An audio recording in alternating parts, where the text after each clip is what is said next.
Hallelujah, praise God. आइए हम कलाम की ओर बढ़ते हैं। भजन संहिता 32 उसका 8 वचन। साम 32:8, भजन संहिता 32:8। मैं तुझे बुद्धि दूंगा और जिस मार्ग पर तुझे चलना है उसमें तेरी अगुवाई करूंगा। मैं अपनी दृष्टि तुझ पर लगाए रखकर तुझे सम्मति दूंगा। खुदा अपने वचन के पढ़े सुने जाने पर आशीष दे। आमीन। आइए दुआ करें।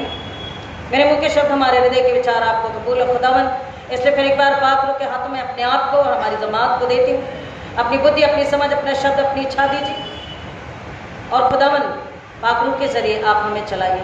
सुनने वाले आत्मा के कानों से, बुद्धि से, भूख प्यास से सुने समझे, स्वीकारे, विश्वास करे, अपने आप को समर्पित करे और आपकी महिमा के लिए जी सके ऐसा होने दीजिए।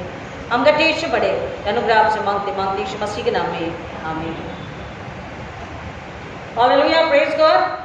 फिर एक बार खुदा उनका शुक्र करेंगे आज के दिन के लिए, हमें ज़िंदगी दी और हमें ज़िंदा उठा करके अपने घर पे खुदा ले आया कि हम उसका जलाल करें, उसकी महिमा स्तुति करें, उसका धन्यवाद करें। अपने आप को जांचे परखे, जहाँ अपने अंदर हमको खुरदरापन, कमी दिखाई दे, हमारे अंदर में उबड़ खाबड़ अगर कहीं दिखाई दे तो हम उससे क्या करें?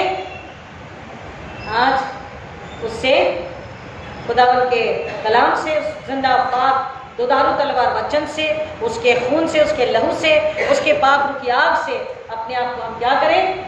सुधार ले, ढाल ले। वो हमें ढालना चाहता है, वो हमें बनाना चाहता है, वो हमें निखारना चाहता है। जब हम उसके हाथ में अपने आप को सौंप देते हैं तब। हालेलुया, आमीन। आज हम सभी जानते हैं 5 को हमने टीचर्स डे मनाया और आज उसके बाद का जो संडे होता है हम समझने जाने की कोशिश करते हैं कि हमारा अच्छा, सच्चा, उत्तम गुरु कौन है। ऑफ कोर्स हम सभी ने स्कूल में पढ़ाई करी है, कॉलेज में पढ़ाई करी है और हम सब जानते हैं कि हमारे जो शिक्षक हैं, हमारे जो टीचर्स हैं, वो हमारे लिए मेहनत लेते हैं, हमारी तरफ ज्ञान देते हैं, हमें पढ़ाते हैं। और हम आज भी अपने कुछ जो शिक्षक होते हैं, कुछ जो टीचर्स होते हैं, उनको हम हमेशा याद रखते हैं कि उन्होंने हमें इस तरीके से पढ़ाया था, इस तरीके से सिखाया था। पढ़ाना और सिखाना 2 बातें होती है, दोनों फर्क होता है। पढ़ाना तो कई बार बच्चे उस पढ़ाई को और सीख जो होती है वो हमेशा उन्हें याद रहती है। तो उस टीचर को याद रखते हैं, उस प्रोफेसर को याद रखते हैं, उस ट्यूशन टीचर को याद रखते हैं जिन्होंने उन्हें सिखाया था। और जब बात आती है, ये बाहरी शिक्षा है, किताबी ज्ञान है, हमारा जो ICSE पैटर्न होता है, CBSE पैटर्न होता है, जो भी पैटर्न होता है उसकी जो पढ़ाई होती है किताबी ज्ञान होता है। लेकिन साथ ही साथ कई बार बच्चे जब हमने समझाए बताए तो इस बात को पूछते हैं, उनके पास सवाल होता है कि क्यों आप हमें डांटते, रोकते, टोकते, क्यों आप हमें ऐसा नहीं करने देते। तो हमें बच्चों को बताना है कि हम आपके गुरु जरूर हैं, लेकिन तुम्हारा और हमारा एक और गुरु है और वही अनंतकालीन और सच्चा और पवित्र और नम्र और प्रेमी गुरु है, जिसने हमें केवल बाहरी ज्ञान नहीं, हमारे भौतिक के लिए, हमारी आर्थिक के लिए, हमारे शारीरिक के लिए, हमारे संसारिक के लिए नहीं, हमारे नैतिक यानी एथिक्स, मॉरल्स के लिए नहीं, हमारी आत्मा के लिए भी उसने हमें सिखाया, बढ़ाया, समझाया है। और उस गुरु को हमें याद करना है, उसके हाथों में समर्पित होना। और वो गुरु कौन है? यीशु मसीह। यीशु मसीह ने जब पढ़ाया तो क्या किया? क्या प्रभु यीशु मसीह की सीख, प्रभु यीशु मसीह की शिक्षा केवल शिक्षा है और प्रभु यीशु मसीह की शिक्षा से लोग शिक्षा पाकर वहीं रहे? मैं और आप प्रभु यीशु मसीह को सुनकर, समझकर, उसकी शिक्षा, उसके वचन को, उसकी बातों को, उसके सिखाने की प्रणाली को, तकनीक को हम देखकर, सुनकर, समझकर क्या वही और वैसे ही हैं? नहीं। प्रभु यीशु मसीह जब सिखाते हैं तो वो ऐसा गुरु है। हमारे जो संसारी गुरु है वो हमें पढ़ाते हैं कि हम कोई टीचर बने, कोई डॉक्टर बने, कोई इंजीनियर बने, कोई मैकेनिकल इंजीनियर बने, अलग अलग तरह की पढ़ाई होती है। लेकिन प्रभु यीशु मसीह जब पढ़ाते हैं, सिखाते हैं तो वो उस मनुष्य को पूरी तरीके से ट्रांसफॉर्म करते हैं। हालेलुया। प्रभु यीशु मसीह की टीचिंग जो है वो ट्रांसफॉर्म करती है। जीसस टीचिंग ट्रांसफॉर्म्स अस, हमें पूरी तरह से परिवर्तित करती है, हमें पूरी तरह से बदल देती है, हमें पूरी तरह से नया इंसान बना देती है, बदला हुआ इंसान बना देती है, जिसकी आत्मा में, जिसकी रूह में, जिसके विवेक यानी कॉन्शियस में, जिसके दिमाग में वो बुद्धि, वो समझ होती है जो बुद्धि कोई भी छीन नहीं सकता। वो बुद्धि, समझ, वो सीख कम नहीं हो सकती, बल्कि उसके जरिए उसका विवेक हमेशा बना रहता है। प्रभु यीशु मसीह ने जब सिखाया तो सबसे पहले क्या कहा कि मैं जो सिखाता बताता हूँ अपनी ओर से नहीं, ये मेरी शिक्षा नहीं है, ये मेरा उपदेश नहीं है। कई बार जब हम सिखाते हैं तो अपनी तकनीक, अपनी बुद्धि का सहारा कई बार हम लेते हैं और कई बार हम सफल होते हैं, लेकिन कई बार हम असफल भी हो जाते हैं। Many times we get unsuccess, असफलता मिलती है क्योंकि हम उसकी बुद्धि पर, उसकी समझ पर, जिस मार्ग में चलना उस पर, जिस तरह पढ़ाना सिखाना उस पर हम अपने आप को समर्पित नहीं करते और इसलिए कई बार हम पूरी तरह सफलता को नहीं पाते। हमें समर्पित होना है, चाहे हम किताबी ज्ञान दें, चाहे हम बाइबल का ज्ञान दें, हमें समर्पित होना है क्योंकि यीशु अपने पिता के हाथों, यहोवा परमेश्वर के हाथों समर्पित हुआ। यूहन्ना 7:16 में कहता, मैं जो सिखाता हूँ, मैं जो उपदेश देता हूँ वो मेरा नहीं है बल्कि मेरे भेजने वाले का, मेरे परमेश्वर का, मेरे तुम्हारे परमेश्वर का, मेरे और तुम्हारे पिता का है। हम जब सिखाएं तो याद रखें कि हम भी उसके हैं, शिक्षा भी उसकी है, इच्छा भी उसकी है, आत्मा भी उसी की है। बचाना हमारा फर्ज है, हमें सिर्फ रखा है बताकर सिखाने के लिए कि हम अपनी बुद्धि, अपनी समझ से नहीं, अपनी ताकत से नहीं, पवित्र आत्मा की अगुवाई से परमेश्वर की शिक्षा को हम बताएं। दूसरा, हमारे शिक्षक, हमारे गुरु, हमारे सच्चे गुरु प्रभु यीशु मसीह के लिए वचन बहुत सारे, लेकिन कुछ ही वचन को हम समझेंगे। इब्रानियों की पत्री 5वां अध्याय 7 से 10 कहता है, Hebrews 5:7-10, वो बड़े ही आंसू के साथ, बड़े बोझ के साथ वो क्या करता है? प्रार्थना करता है। प्रभु यीशु मसीह कैसे प्रार्थना करता है? परमेश्वर के पास आकर बड़े बोझ के साथ में, ऊंची आवाज में परमेश्वर से प्रार्थना करता है और परमेश्वर से प्रार्थना करके वो परमेश्वर की इच्छा को जानता है, परमेश्वर की इच्छा को लेने की कोशिश करता है कि परमेश्वर आप बताएं, आप सिखाएं, आपकी इच्छा, आपकी आवाज, आपकी चाहत, आपकी सीख आप बताइए। इब्रानियों 5:7 से 10 अगर मिला है तो जोर से पढ़ सकते हैं कि किस तरह वह आंसू के साथ प्रार्थना करता है। और रोमी 8 क्या कहता है? पवित्र आत्मा हमें सिखाता है कि आप ये आहें भर भर के किस तरह से प्रार्थना करें। कौन सिखाता है? पवित्र आत्मा सिखाता है। पढ़िए इब्रानियों 5:7 से 10। यीशु ने अपनी देह में रहने के दिनों में, यीशु ने अपनी देह में रहने के दिनों में, हम पढ़ते हैं, हम जानते हैं, यूहन्ना 1:14 कहता है कि वचन देहधारी हुआ, यानी कि हमारी तरह वो देह में, शरीर में, दुनिया में था। और जब वो देह में, दुनिया में था तब ऊंचे शब्द से पुकार पुकार कर और आंसू बहा बहा कर उससे जो उसको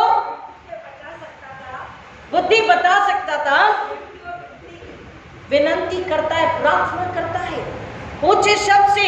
सुबह जल्दी उठ करके, जब सारी दुनिया सोई है, कोई हल्ला गुल्ला नहीं है, कोई डिस्टर्बेंस नहीं है, हम जोर से भी प्रार्थना करते हैं। हमारी प्रार्थना को कोई नहीं सुनने वाला रहता, कोई डिस्टर्ब करने वाला नहीं रहता। हमने देखा यीशु मसीह रात के 3 बजे अकेले कहाँ जाते हैं?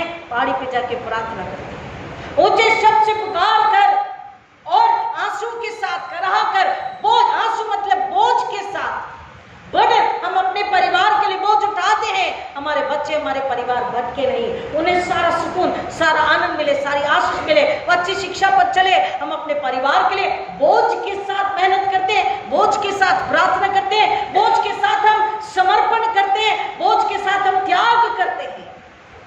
कई बार दुख उठाते, भूखे प्यासे भी रहते हैं। यीशु मसीह ने हमें सिखाया है केवल बाहरी ज्ञान के लिए नहीं, किताबी ज्ञान के लिए नहीं, लेकिन आत्मा के लिए, आत्मा के बचाव के लिए, आत्मा के छुटकारे के लिए हमें क्या करना है? आंसू। आंसू मतलब बोझ, बोझ मतलब प्रेम। अगर हमारे अंदर मोहब्बत है, प्रेम है, तो बोझ अपने आप आ जाता है। और जब बोझ आता है, हम बोझ से जब दुआ करते हैं तो हमारा दिल रोता है, और जब दिल आत्मा रोता है तो आंखों से आंसू बहने लग जाते हैं। जब हम आंसू के साथ प्रार्थना करते हैं, वो हमारे दिल को, हमारी रूह को समझता है कि इसका बोझ, इसकी फिक्र, इसका अपनापन, इसका त्याग, समर्पण सच्चा है। अब तब वो दुआ को कबूल करता है। वो अपनी इच्छा बताता है, अपने रास्ते बताता है, अपनी चाहत को बताता, हमारे विवेक, हमारे कॉन्शियस को फिर एक बार जिंदा करता है, तरोताजा करता है, क्योंकि कहता है मैं तुझे बुद्धि दूंगा और जिस मार्ग में तुझे चलना है उसमें तेरी अगुवाई करूंगा। यीशु मसीह ने प्रार्थना करी, परमेश्वर अगुवाई कर कि किन लोगों को सिखाना बताना है, मुझे सूली उठाना है, मुझे उस प्याले को पीना है।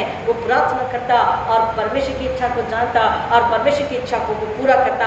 ऐसे गुरु के हम शिष्य हैं, हमको भी उसे सीखना है ताकि हम अपने सीखने वालों को सिखा सके, हम सुनने वालों को बता सके कि शिक्षा कौन सी है जो हमारी आत्मा को, हमारे घराने को नाश होने से बचाती है, हमें सुकून आराम देती है, हमें अनंतकालीन जीवन देती है। तीसरा हम देखते हैं प्रभु यीशु मसीह लूका रचित सुसमाचार 4 और 22 में, क्योंकि वो परमेश्वर की इच्छा से बोलते हैं, परमेश्वर की समझ से बोलते हैं, आत्मा से बोलते हैं, स्वर्गीय भाषा, स्वर्गीय बात करते हैं, स्वर्गीय सामर्थ से बोलते हैं, परमेश्वर की बात को कहते हैं, अपनी बात, अपनी इच्छा चाहत को नहीं रखते हैं, तो उनका शब्द अनुग्रह और शांति से भरा होता। पढ़ेंगे लूका रचित सुसमाचार 4:22 को, उनका शब्द शांतिदायक और अनुग्रह से भरा होता है। पढ़िए। हाँ, 4:22। और जो अनुग्रह की बातें उसके मुंह से निकलती थी, हाँ, उनसे आश्चर्यचकित हुए और कहने लगे, क्या ये यीशु का पुत्र नहीं? देखिए, जब परमेश्वर प्रभु यीशु मसीह को इस दुनिया में भेजा है तो अपनी बुद्धि, अपनी समझ, अपनी इच्छा समय समय पर प्रभु यीशु मसीह को बताता है। और प्रभु यीशु मसीह अपने भेजने वाले की इच्छा को जब पूरा करने के लिए तैयार है, नम्र और आज्ञाकारी है, तो परमेश्वर अपनी चाहत, अपनी इच्छा, अपनी समझ को उस पर उड़ेलता है। और जब प्रभु यीशु मसीह बात करता है 12 साल की उम्र से, तो लोग आश्चर्यचकित होते हैं। हम अपने गुरु, अपने यीशु मसीह से जब सीख करके अपने शिष्यों को सिखाएं, बताएं, अपने पड़ोसी को, अपने सुनने वालों को सिखाएं, बताएं, समझाएं, तो कहता है हमारे होठों से जो वचन आता है, जो बात आती है, जो सीख आती है, जो शिक्षा आती है, कैसी होती है? सब लोगों ने उसकी प्रशंसा की। उसके होठों से अनुग्रह के जो वचन आते थे, अनुग्रह, आशीष, शांति, प्रेम, सहनशीलता, एक सुकून, कानों को सुनकर जो सुकून मिलता है, ऐसे अनुग्रह और समझ से भरे, जीवन से भरे, शिक्षा से भरे, सीख से भरे, आनंद से भरे, यीशु को सुनकर उन्हें आनंद होता। इसलिए तो हजारों लाखों की भीड़ यीशु के पीछे पीछे पीछे चली जाती थी। हमें भी अपने गुरु के जरिए जब हम यीशु मसीह उसके बताए वचन, उसके मार्ग पर चलते हैं, उससे पूछकर हम अपने बच्चों को, अपने घराने को, अपने स्टूडेंट्स को, अपने सुनने वालों को जब हम उससे पूछकर, समझकर सिखाते हैं, तो हमें भी लोग ये बात कहने से नहीं चूकेंगे कि आप में ये शिक्षा, आप में ये ज्ञान, आप में ये समझ कहाँ से है। हालेलुया, आमीन। और तब हम बताएंगे ये हमारे गुरु से है, ये हमारे टीचर से है, ये हमारे रबी से है। वो पूछेंगे आपका गुरु कौन है? कौन है आपका क्लास टीचर? बोलो मेरा क्लास टीचर, मेरे जीवन का, मेरे परिवार के जीवन का टीचर एक ही है और रहेगा, वो है यीशु मसीह। उसकी वजह से हमारे शब्द में अनुग्रह है, शांति है, आनंद है। और परमेश्वर का वचन कहता है कि यीशु मसीह ने जब सिखाया तो डरपोकी के साथ नहीं, ऐसा अटक के नहीं, सोच के नहीं, शास्त्री और फरोशी को ऐसा करना पड़ता था। आई बात समझ में? क्योंकि उनमें धोखा था, क्योंकि उनमें झूठ था, वो धोखेबाज थे, they manipulate। और प्रभु यीशु मसीह कैसे शिक्षक थे? जो अधिकार के साथ में, बोलिए अधिकार के साथ, हालेलुया, अधिकार के साथ में बताइए, सुनाओ, तो एक लकड़ी लेके आओ। प्रभु यीशु मसीह कैसे सिखाते थे, कैसे समझाते थे? बहुत ही सरल भाषा में, एक दृष्टांतों को लेकर, एक खेत को लेकर, किसान को लेकर, बीज को लेकर, सरल भाषा में, लेकिन सिखाते अधिकार के साथ में थे। अधिकार, परमेश्वर का वचन कहता है मत्ती रचित सुसमाचार 7वां अध्याय 29 वचन में, यीशु अधिकार के साथ में सिखाते हैं। मैं तुमसे, इसलिए यीशु कहते हैं मैं तुमसे सच सच कहता हूँ। अधिकार, मत्ती 7:29, मैथ्यू 7:29, यीशु अधिकार के साथ सिखाता था। सदूकी, फरीसियों, शास्त्रियों, महायाजकों की नहीं, वो मिलावटी नहीं, डर से नहीं, डुप्लीकेसी का नहीं, अधिकार से। क्यों? क्योंकि वह सच्चा था, वो सच्चा था, वो पवित्र था, वो स्वर्ग का था। वचन पढ़िए मत्ती 7:29, क्योंकि वह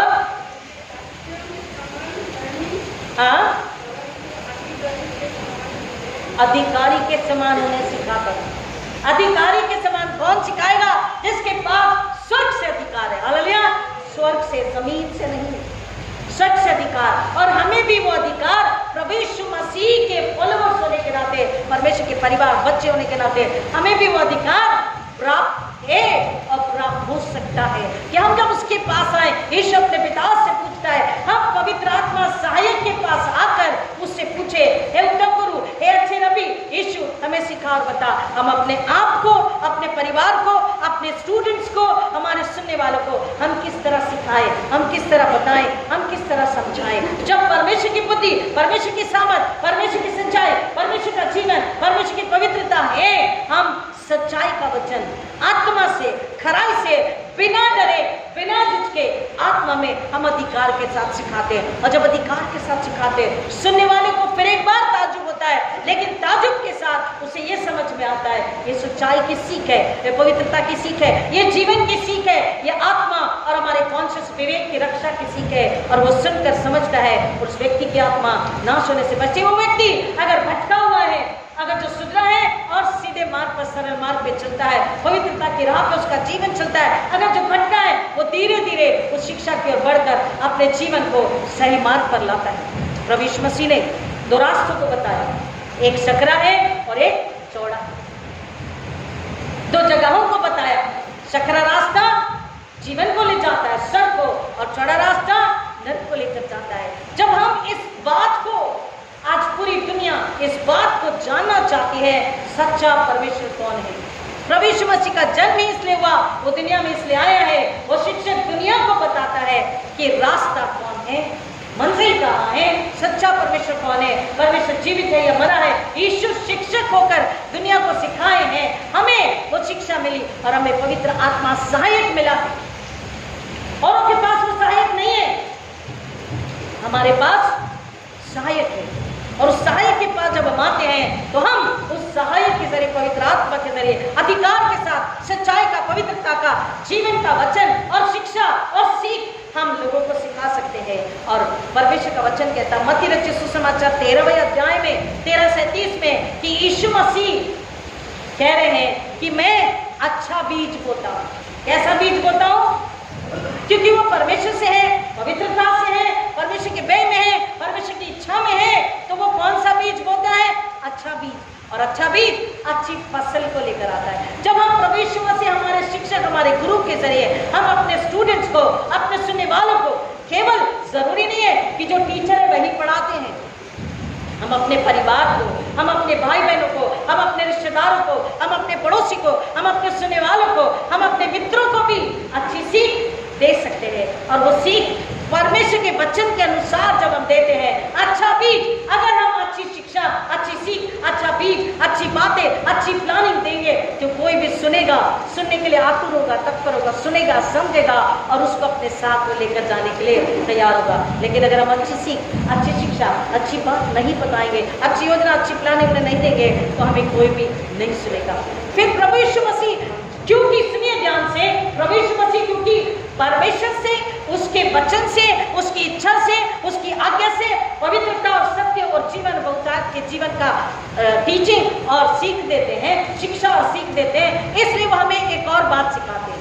क्या सिखाते हैं? कि जब हम किसी को सिखाएं तो ध्यान रखो, उसमें सुनने की चाहत, सीखने की लालसा है या नहीं। आएंगे मेरे साथ में पुराने नियम में नीति वचन 9वां अध्याय 7 से 9। नीति वचन 7 से 9। जल्दी से अगर मिला है तो, या फिर मैं पढ़ूंगी, आपको अगर मिला है तो नीति वचन 9 7 से 9 पढ़िए प्लीज जोर से। वाले को शिक्षा देता है, हाँ सम्मानित होता है, हाँ, दुष्ट जन को डांटता है, दंडित होता है। देखिए वचन क्या कह रहा है, फिर से जोर से पढ़िए। जो ठट्टा करने वाले को शिक्षा देता है, वो खुद जो बताता है, जो सिखाता है, अगर वो ठट्टा करने वाला है, वो हठीला जिद्दी है, संसारिक है, शारीरिक है, घमंडी है, वो सुनेगा नहीं, वो क्या करेगा? सिखाने वाले का अपमान करेगा। इसलिए प्रभु यीशु मसीह ने मत्ती को पढ़िए, मत्ती रचित सुसमाचार 7 और 6। इसलिए प्रभु यीशु मसीह ने हमें सिखाया है, हमें आज्ञा दी है, हमें बताया अपने मोती पवित्र वस्तु और हाँ बोलिए, पढ़िए। बना दो, हाँ, अपने बोलने की बोलो के आगे बढ़ जाओ। यीशु मसीह ने सिखाया कि शिक्षा, सत्य, जीवन का मार्ग, जीवन की शिक्षा, वचन, सुसमाचार भी हमें किसको देना? जो सुनने के लिए तैयार है, आत्मा में भूखा है, तत्पर है। अगर वो वचन का मजाक उड़ा रहे हैं, क्योंकि वचन स्वयं परमेश्वर है, यीशु मसीह है, अगर वो न सुनना चाहे तो हम उसे न सुनाएं, क्योंकि हमें आज्ञा है। यीशु ने क्या बोला? पवित्र वस्तु कुत्तों को नहीं देना और अपने मोती सूअरों के आगे नहीं डालना। कई बार हम सब सिखाते हैं, कई लोगों को अच्छा नहीं लगता। या तो वो हमें काट खाने दौड़ेंगे, या तो वो हमसे रिश्ता तोड़ लेंगे, दोस्ती तोड़ लेंगे, हमसे दूर चले जाएंगे, हमें नापसंद करेंगे, हमसे नाखुश रहेंगे। कोई बात नहीं, लेकिन हमें उन लोगों को ये पवित्र वचन, ये पवित्र सीख, ये पवित्र शिक्षा और सीख, ये ज्ञान, ये समझ हमें जब हम जान गए हैं कि वो नहीं सुनने, सीखने, समझने वाले हैं, वो कैसी सीख, सोच, समझ रखते हैं, कुत्तों की नहीं और सुअरों की नहीं, तो हमें उनको ये पवित्र, ये कीर्ति, ये अनमोल शिक्षा हमें उन्हें नहीं देना। कई बार हमारे आसपास भी लोग होते हैं, हमारे घरानों में लोग होते हैं, हमारे खानदानों में लोग होते हैं, हमारे पड़ोस में होते हैं, स्टूडेंट्स तो होते ही है, लेकिन जो सुनने समझने की लालसा रखता है उन्हें बताना है। जो मजाक उड़ाता है, जो पीछे जाके भी मजाक उड़ाता, बुराई करता है, जो सुनना ही नहीं चाहता है, जो सुनकर बकवादी यानी कि बकवाद करने वाला, यानी उपहास उड़ाने वाला, यानी जबरदस्ती का डिस्कशन करके झगड़े को बढ़ाने वाला होता है, परमेश्वर का वचन कहता उसमें कुत्ते और सुअर का स्वभाव है, उन्हें मत बता। तो उन्हें क्या कर, उन्हें संसार में छोड़ दे, क्योंकि संसार का देवता कौन है? शैतान। जब वो उन्हें ठोकर लगाएगा, जब शैतान उन्हें धुतकारेगा, जब शैतान उन्हें अति तकलीफ, असहनीय पीड़ा में लेकर जाएगा, तब वो अपने सिखाने वाले गुरु यीशु के पास आएंगे। हालेलुया, आमीन। और यीशु मसीह फिर उन्हें सिखाएगा, तब वो पश्चाताप करेंगे। जो वचन का अपमान करे, यीशु कह रहा उन्हें मत बताओ, उन्हें मत सिखाओ। प्रार्थना करो कि परमेश्वर हम किसको सिखाएं, किसको बताएं। कौन भूखा है? आत्मा में लोग भूखे हैं, आत्मा में लोग तैयार हैं। पिछले संडे आपको पता है मैं गई थी प्रीचिंग के लिए, मुझे एक चर्च बुलाया था, उसके बाद एक और चर्च था, बोले प्लीज आप दूसरे भी चर्च में प्रचार कीजिए। बहुत अच्छा लगा आपका वचन, ऐसा लगा जैसे स्पेशल अनॉइंटिंग है। दूसरे भी चर्च में प्रीच किया, उन्हें भी वो कुछ नया सुनने को मिला, वचन उन्हें अच्छा लगा, वो सीख उन्हें अच्छी लगी, और उन्होंने कहा फिर आइएगा। जो सुनने के लिए तैयार है, उन्होंने क्या कहा, हमारे बात भी कलीसिया प्लीज सुनाइए ना उन्हें। हालांकि वो तमिल है, लेकिन बोला हिंदी सबको आती है, हमें हिंदी ही प्रचारक चाहिए था, हमारे बाप की कलीसिया को भी। और उन्होंने कहा हमारी कलीसिया भिवंडी में, हम वहां भी आपको बुलाएंगे, क्या आप आओगे?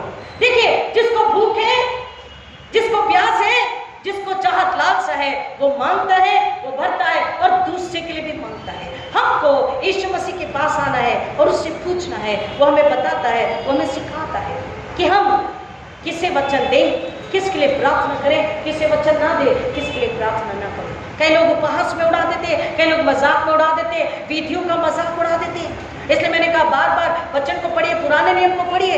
आपको व्यवस्था विवरण और निर्गमन को अगर आप पढ़ेंगे तो 10 आज्ञा आपको मिलेगी, और 10 आज्ञा हमको विधि नियम कानून बताता। 10 आज्ञा का निचोड़ मरकुस 12 में यीशु मसीह ने बोल दिया, तू प्रभु अपने परमेश्वर को अपने सारे मन, सारे प्राण, सारे आत्मा, बुद्धि से प्यार कर और अपने पड़ोसी से अपने समान प्रेम कर।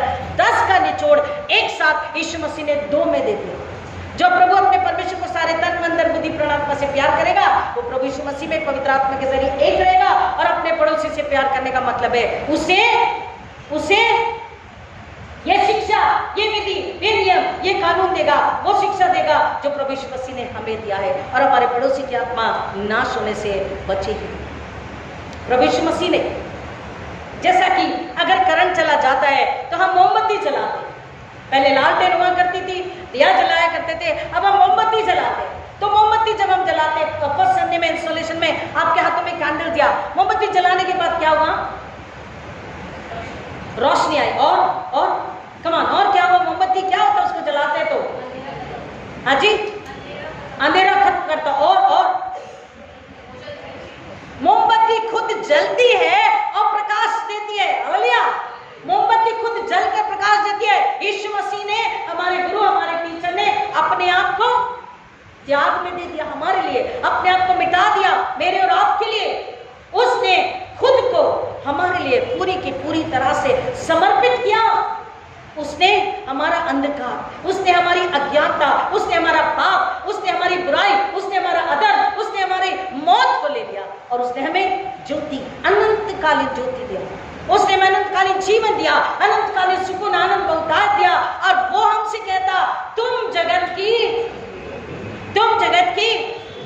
और तुम पृथ्वी के। हालेलुया।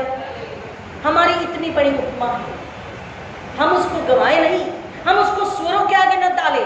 और सॉरी थोड़ा कड़क है, लेकिन हम भी उस राह पर, यीशु ने कहा पवित्र वस्तु कुत्तों को नहीं देना और अपने मोती सूरों के आगे नहीं डालना, तो हम भी उन कुत्ते और सूरों की राह से हम अपने आप को बचाएं, अपने घराने, अपने कलीसिया को बचाएं। और प्रभु यीशु मसीह की शिक्षा में हम उससे कहें, तेरा वायदा है मैं तुझे बुद्धि दूंगा और जिस बात पर तुझे चलना है उसमें तेरी अगुवाई करूंगा। मैं अपनी दृष्टि तुझ पर लगाए रखकर तुझे सम्मति दिया करूंगा। और नीति वचन 9 को घर जाके और पढ़िए, आगे कहता है परमेश्वर का भय मानना बुद्धि का आरंभ है। और बुद्धि हमें, हमारे विवेक, हमारी आत्मा, हमारे कॉन्शियस को जिंदा रखती है, हमारी आत्मा को परमेश्वर के साथ रखती है और वो हमारी आत्मा को, हमारे जीवन, हमारे घराने को नाश होने से बचाती है। ऐसे गुरु के हम शिष्य हैं। हालेलुया। ऐसे गुरु के लिए हम उसका धन्यवाद करें, उसकी महिमा स्तुति करें और उससे मांगे कि परमेश्वर यीशु मसीह के नाम में पवित्र आत्मा के जरिए मांगते हैं। किसको वचन की जरूरत है, किसको सुसमाचार की जरूरत है, कौन जीवन के लिए, सच्चे परमेश्वर के लिए पुकार रहा, हमें बताइए, हमें व्यक्ति आत्मा दिखाइए कि हम उन्हें ये अनमोल खजाना दे, ये मोती दे, ताकि वो जीवन, अब वो पश्चाताप करे, पापों की क्षमा ले, अनंतकालीन जीवन पाए और हम यीशु के सच्चे शिष्य कहलाए जाएं। और आप अगर टीचर हैं तो आप अपने बच्चों को किताबी ज्ञान के साथ, जनरल नॉलेज के साथ, जीवन के एथिक, मॉरल, नीति वचन को पढ़ करके बताएं, वजन संहिता से बताएं और बोले हम क्यों ऐसा पढ़ाते बच्चों, क्योंकि हमारा गुरु कौन है? हमारा गुरु कौन है? यीशु मसीह। यीशु ने हमें पढ़ाया, हमें बनाया, हम भी चाहते कि तुम बनो, तुम जीवन को पाओ, मौत को नहीं, तुम ज्योति को पाओ, तुम अंधकार से निकलो और तुम्हारा जीवन बहुतों के लिए मोमबत्ती यानी कि प्रकाश बने और तुम दूसरों के लिए एक परमेश्वर के हाथों में गवाही बनो।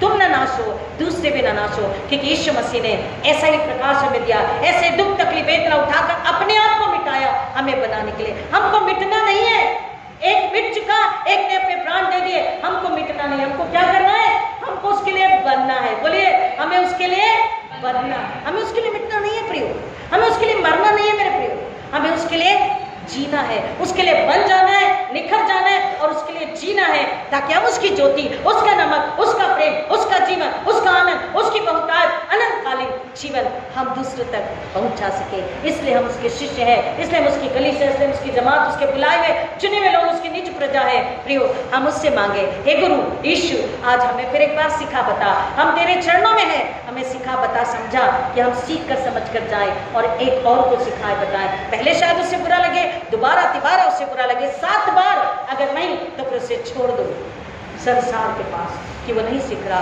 कि परमेश्वर उसका न्याय करे। लेकिन जब तक हम सिखा सकते हैं, वचन कहता है तुझ में जब तक दम है छड़ी उठा, अपने बच्चे को सिखा, क्योंकि तू छड़ी उठाएगा। कौन सी छड़ी?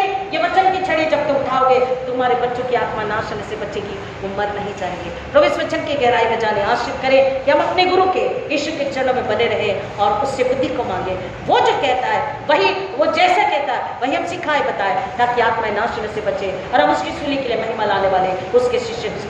आइए दुआ करें। खुदा ना आपका शुक्र करते हैं कि आपने हमें फिर एक बार जिंदगी दी, आपने हमें याद दिलाया कि प्रभु यीशु मसीह हमारा ऐसा गुरु है जिसने हमारे जीवन के पापों को, अधर्म को, गंदगी को, अंधियारे को दूर किया, अज्ञानता को दूर किया और हमें बुद्धि, समझ, ज्ञान दे करके अनंतकालीन जीवन दिया, पवित्र आत्मा का सहायक दिया है। पिता होने दीजिए, मैं मेरी कलीसिया, हम आपके सहायक पवित्र आत्मा के जरिए दुनिया के पास जब जाएं तो परखें कि वो आत्मा कैसी है। अगर वो सुनने वाली है तो हम उन्हें सुनाएं, अगर उसमें कुत्ते और सुअर का स्वभाव है तो हम वचन का अपमान न होने दे, हम वहां से निकल जाएं। लेकिन जो सुनना चाहता है हम उन्हें सिखाएं, बताएं, समझाएं, ताकि यीशु के लिए हम शिष्यों को और लाएं और अधिक शिष्य और अधिक आत्मा यीशु के चरण में आए और वो नाश होने से बचे, अनंतकालीन जीवन पाए और वो औरों को लाएं, फिर वो औरों को लाएं और खुदावन इस जमीन पर आपका राज्य स्थापित हो। इसके लिए आप हमारा इस्तेमाल कीजिए। आपने हमारी दुआ कबूल की, हम आपका धन्यवाद करते। जाने अनजाने अगर आपकी शिक्षाओं से मुकर गए हैं तो हर एक पर रहम करके माफ कीजिए और हर एक को नया मन आत्मा दीजिए,